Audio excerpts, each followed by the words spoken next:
हाँ तो आ जाओ भाई, सभी को प्यार भाई राम राम। और आज अपने कौन सा टॉपिक है सर? अपने राजस्थान की जलवायु कंप्लीट कर ली थी, अब हमें कौन सा टॉपिक पढ़ना है सर? राजस्थान की मिट्टियाँ। आ जाओ भाई, कौन कौन सी मिट्टियाँ है वो अपने को पढ़ना है। शुरू में क्या है कि मृदा शब्द लैटिन भाषा के सोलम शब्द से मिलकर बना है। कौन शब्द से मिलकर बना है सर? सोलम शब्द से। सोलम में एक शब्द छुपा हुआ है, क्या सर? सोलम में शब्द छुपा हुआ है सॉइल, SOIL, सॉइल। इसका मतलब क्या है सर? मृदा। इसका मतलब क्या है? मिट्टी। तो अपने कैसे याद रखना है कि मृदा लैटिन भाषा के सोलम शब्द यानी कि सॉइल। सॉइल से हमने क्या याद रखना है कि सर सोलम किस शब्द से मिलकर बना है? सोलम शब्द से मिलकर बना है। इसका अर्थ क्या है? इस सोलम शब्द का अर्थ क्या है कि सर फर्श। मिट्टी कहाँ मिलती है सर? जमीन पर। उसी को क्या नाम दे दिया सर? फर्श। इसका अर्थ सोलम का अर्थ क्या बना दिया? फर्श। इसका अर्थ बना दिया। ठीक है सर। मृदा का अध्ययन, मृदा का अध्ययन करना क्या कहलाता है सर? पेडोलॉजी कहलाता है। और अब गोल में विद्यार्थी आपको इतना भी पता होना चाहिए कि मृदा का अध्ययन पेडोलॉजी है, लेकिन जो अपने चट्टानों का अध्ययन है, क्या नाम है? चट्टानों का अध्ययन। ये क्या कहलाता है? पेट्रोलॉजी। पेट्रोलॉजी। मृदा का अध्ययन कहलाता है पेडोलॉजी और चट्टानों का अध्ययन क्या कहलाता है? पेट्रोलॉजी। क्लियर है ना? आगे चलते हैं। अब क्या करना है सर? मृदा का वर्गीकरण। वेरी वेरी मोस्ट इंपोर्टेंट है कि स्टार्ट लगाना कि वर्गीकरण कैसा है। तीन प्रकार का वर्गीकरण है। पहला है वैज्ञानिक वर्गीकरण, दूसरा है भौगोलिक वर्गीकरण और तीसरा है कृषि विभाग द्वारा किया गया वर्गीकरण। इसमें हमें पहला कौन सा पढ़ना है सर? वैज्ञानिक, या इसका दूसरा नाम क्या है? नवीन वर्गीकरण, जो अभी नवीन हाल ही में किया गया है वैज्ञानिक वर्गीकरण। सर वैज्ञानिक वर्गीकरण में, नवीन वर्गीकरण में राजस्थान की मिट्टी को कितने भागों में बांटा गया है? टोटली 5 भाग हैं। कितने हैं कि राजस्थान की जितनी मिट्टियां हैं उनको वैज्ञानिकों के अनुसार 5 भागों में बांटा गया है। कौन कौन सी है सर? पहली अपने आगे एंटीसोल्स। एंटीसोल्स कहाँ पे मिलेगी सर? पश्चिमी भाग में। राजस्थान का जो पश्चिमी भाग है यहाँ पर कौन सी मिट्टी मिलेगी? अपने मिलेगी एंटीसोल्स। ठीक है सर। पहली अपनी होगी एंटीसोल्स, कहां पर मिलेगी? पश्चिमी, राजस्थान के पश्चिम के सभी जिलों में। ठीक है सर। और दूसरी खास बात क्या है कि सर सर्वाधिक क्षेत्र में विस्तृत है। अब पश्चिमी भाग है, पश्चिमी भाग में सबसे बड़े बड़े जिले कौन कौन से सर? जैसलमेर आ गया, बीकानेर आ गया, बाड़मेर आ गया, जोधपुर आ गया। ये जो बड़े बड़े जिले हैं इसमें क्या मिलेगी सर? अपने एंटीसोल्स जो मृदा है वो मिलेगी। सर ये एंटीसोल्स यहीं पर है, ये कैसे याद करें कि सर एंटीसोल्स शब्द नहीं, क्या शब्द आ रहा है सर? एंटिक पीस आ रहा है। एंटिक पीस क्या है कि सर अपने जो जैसलमेर का जो गांव है, कौन सा गांव? जहां से वो 8,000 साल पुराने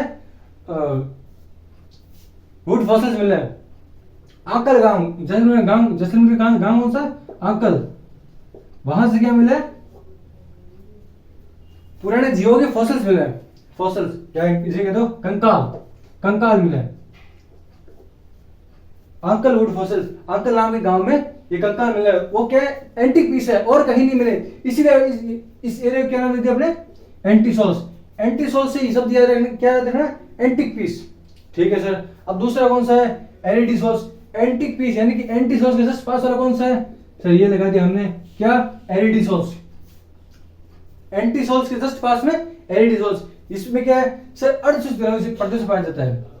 ये तो है पूरा शुष्क में। एंटीसोल कहां पर होगा? पूरा शुष्क में। और जो एरिडीसोल्स होगा वो कहां पर होगा सर? अर्धशुष्क जो एरिया होगा वहां पर क्या होगा? एरिडीसोल्स। एरिडीसोल्स। ठीक है सर। पहला कौन सा पड़ा? एंटीसोल्स। दूसरा कौन सा पड़ा? एरिडीसोल्स। अब तीसरा कौन सा है सर? इंसेक्टिसोल। ये कहां पर है सर? इंसेक्टिसोल उप आर्द्र प्रदेश यानी कि 3 नंबर यहां पर। इंसेक्टिसोल कहां पर आएगा कि सर? नीचे नीचे जो अपने डूंगरपुर, बांसुरा, प्रतापगढ़, चित्तौड़गढ़, उदयपुर वाला जो एरिया है वहां पर कौन सी प्रकार की मिट्टी पाई जाती है सर? इंसेक्टिसोल मृदा पाई जाती है। ठीक है सर। चौथे नंबर कौन सी है? अल्फीसोल्स। देखो यहां पर आ गया एंटीसोल्स, बीच में आ गया एरिडी, बीच तीन नंबर क्या आ गया सर? वर्टिसोल्स। वर्टिसोल्स, इंसेक्टिसोल्स, इंसेक्टी। और 4 नंबर भैया आ गया सर? अल्फीसोल्स। अल्फीसोल्स ये कहां पर है सर? उप आर्द्र क्षेत्र में। इंसेक्टिसोल आ गया अपने उप आर्द्र क्षेत्र में और अल्फीसोल अपने कहां पड़ेगा? आर्द्र जलवायु प्रदेश में। जो कहां पर है? अपने जयपुर, दौसा, अपने धौलपुर वाला एरिया जो अपने कहां पर आएगा? अल्फीसोल्स में। इस वाले क्षेत्र में अल्फीसोल मिट्टी पाई जाएगी। ठीक है सर। पांचवा कौन सा है सर? वर्टिसोल। वर्टिसोल का मतलब क्या है सर? काली मिट्टी। कैसी मिट्टी है? और काली मिट्टी। और काली मिट्टी में राजस्थान में एकमात्र जगह कहां पर पाई जाएगी सर? ये हड़ौती का जो क्षेत्र है वहां पर हमें कौन सी मिलेगी सर, ये लो काली मिट्टी मिलेगी। कौन सी मिट्टी मिलेगी, काली मिट्टी। तो अपने वो जो पहला वर्गीकरण था कौन सा, वैज्ञानिक वर्गीकरण, वो अपने कंप्लीट हो चुका है। उसमें अपने क्या रखना है कि मात्र मात्र 5 राजस्थान की मिट्टी को कितने भागों में बांटा गया सर, 5 भागों में। वो अपने 5 भाग अपने नॉर्मल सिक्के से याद रहना है कि सर पहला आ गया एंटीसोल्स, उसके बाद एरिडिसोल्स, एंटीसोल के पास में कौन सा एरिडिसोल्स, उसके नीचे इंसेप्टिसोल, उसके ठीक ऊपर अल्फिसोस, और जो वर्टिसोल है वो कहां पर आएगा अपने हड्डी वाले क्षेत्र में। ठीक है सर, अब नेक्स्ट वर्ड कौन सा पढ़ना है, भौगोलिक वर्गीकरण, जो हम पढ़ेंगे नेक्स्ट स्लाइड में। आ जाओ भाई आगे, अपना भाई पढ़ना है सर, आप पहला वर्गीकरण पढ़ लियो वैज्ञानिक के अनुसार। अब अपन सेकंड वर्गीकरण किसको पढ़ना है सर, दूसरा पढ़ना अपना भौगोलिक वर्गीकरण। भौगोलिक किया कि असल क्षेत्र में किसी किसी मिट्टी पाई जाए, अपन वो भी आगे पढ़ना है। पहले का क्षेत्र, पहले का ये में भौगोलिक वर्गीकरण में कुल 10 प्रकार की मिट्टी अपने देखने मिले। जिसके में पहली मिट्टी कैसी है सर, रेतीली बलुई मिट्टी। रेतीली बलुई मिट्टी, अब आप जस्ट इमेजिन करो कि पूरे राजस्थान में रेतीली बलुई मिट्टी कहां पर मिलेगी सर, ओनली एंड ओनली कहां पर, पश्चिमी राजस्थान में। ठीक है सर, रेतीली बलुई मिट्टी है, मरुस्थलीय मृदा, मतलब मरुस्थल में ही मिलेगी। ठीक है सर, राजस्थान के पश्चिमी भाग में पाई जाती है। ये सर अपने पहले ही पता चल गया कहां पर है, राजस्थान के पश्चिम भाग में। ठीक है सर, आगे क्या है, राजस्थान में सबसे अधिक भूभाग, लगभग 2/3 भूभाग पर पाई जाने वाली मिट्टी है। क्या बात है सर कि सर ये तो पूरा पश्चिमी राजस्थान का जो बड़ा सा एरिया है, इसमें जिले कौन कौन से आते हैं, देखो जैसलमेर आ रहा है सबसे बड़ा, राजस्थान का सबसे बड़ा जिला, बाड़मेर आ रहा है, बीकानेर आ रहा है, बालोद आ रहा है, मतलब इतने बड़े बड़े जिले जहां पर आ रहे हैं। ऑब्वियस सी बात है कि जिस मिट्टी में ये बड़े बड़े जिले आ रहे हैं वो ही मिट्टी अपने राजस्थान में क्या सबसे ज्यादा वेटेज रखती है। ठीक है सर, इसमें जिले कौन कौन से आ रहे हैं सर, यहाँ पर आ गए जैसलमेर, बाड़मेर, ऊपर बीकानेर, नीचे बालोतरा, जोधपुर, हड़ौती और नागौर, चूरू, सीकर, यहाँ ऊपर तक का एरिया भी अपने इसमें आ जाता है। ठीक है सर, आगे क्या है कि थार मरुस्थल में ग्रेनाइट और बलुआ पत्थर से रेतीली मिट्टी का निर्माण। सर इस यहाँ पे जो रेतीली मिट्टी है उसका निर्माण भी तो किसी न किसी प्रकार से हुआ होगा। तो उसका निर्माण कैसे हुआ है कि सर यहाँ पे जो ग्रेनाइट है, अरावली का जो ग्रेनाइट पत्थर है और जो बलुआ पत्थर है, उन दोनों के टूटने से जो कण बने उसे हमने क्या कहा सर, उसे हमने क्या रेतीली मिट्टी। इन दोनों के टूटने से क्या बना है, रेतीली मिट्टी, जिसे आप कह सकते हैं अपरदन।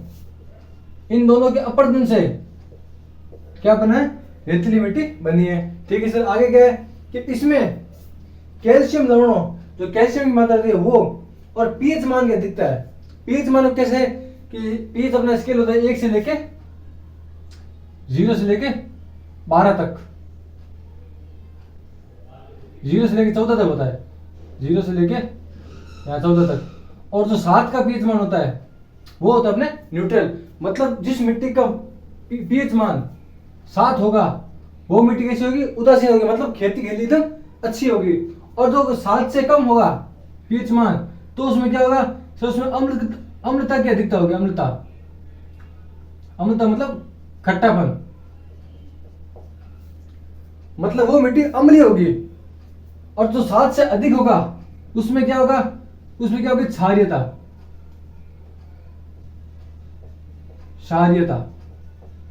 मतलब इस वाली मिट्टी में जो 7 जिसका पीएच 7 से अधिक होगा वो कैसी होगी, लवणीय मृदा कहलाएगी, मतलब क्षारीय मृदा कहलाएगी। ठीक है सर, यहाँ पर लवणता की मात्रा पाई जाती है। क्यों, क्योंकि हमने पहले भौगोलिक क्षेत्र में पढ़ रखा है क्या कि ये किस क्षेत्र का अपना अवशेष माना जाता है, तो सर 33 जो महासागर है उसका ये अवशेष माना जाता है। और 33 महासागर सूखने के कारण ही यहाँ पर क्या पाई जाती है सर, लवणता इस यहाँ की मिट्टी में पाई जाती है। ठीक है सर, ये भी हमें याद हो गया। आगे क्या है, हवा द्वारा विस्थापित है। सर ये तो हम सबको पता है कि भाई यहाँ पर कोरे रेत के दौरे हैं, मिट्टी के टिब्बे है। अब वो मिट्टी के टिब्बे वायु द्वारा एक स्थान से दूसरे स्थान पे क्या कर दिया जाता है, विस्थापित कर दिया जाता है। इसलिए यहाँ पर क्या लिखा है कि यहाँ पर जो मिट्टी है, जो रेतीली बलुई मिट्टी है, वो कैसी है सर, विस्थापित मिट्टी है, हवा द्वारा एक स्थान से दूसरे स्थान में विस्थापित कर दी जाती है। ठीक है सर, अगला क्या है, यहाँ पे फसलें कौन कौन सी है।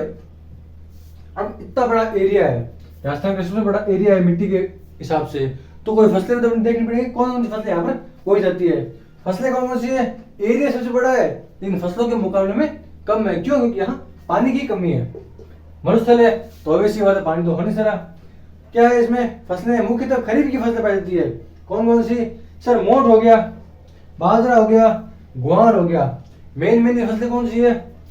सर अपने मोठ ले लो, अपने ले लो बाजरा और ले लो ग्वार। कुल मिला के जो मोटा अनाज है वो मेनली यहाँ पर बोया जाता है।